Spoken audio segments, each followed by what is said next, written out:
Good morning, all. It is Thursday. It's the 10th of July, and our reading is from Proverbs 29:18. Where there is no prophetic vision, the people cast off restraint, but the one who keeps the law, blessed is he.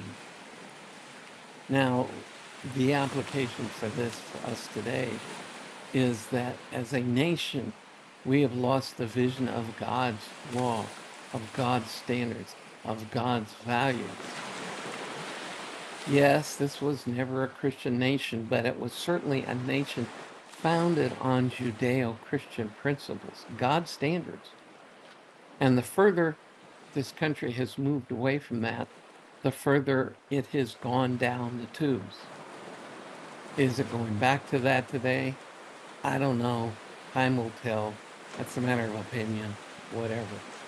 But the important thing is we can live by God's standards regardless of what the world around us is doing.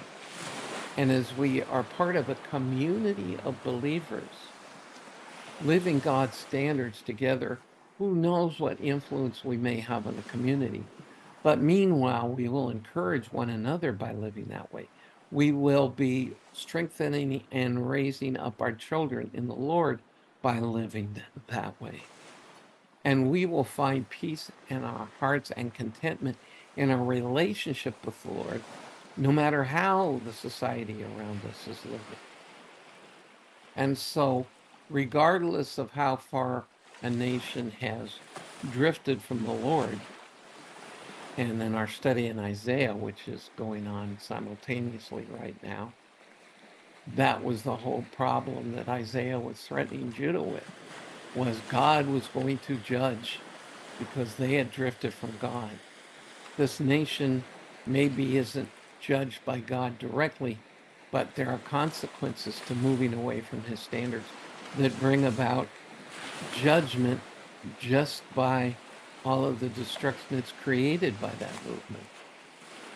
But we can still be at peace by living by God's standards in our lives and in the lives of our body of believers around us. So maybe don't read today's headlines. Maybe stay off the news altogether. Instead, remind yourself who you are in the Lord and who he called should be. And that will be your blessing for today. And I'll see you again tomorrow.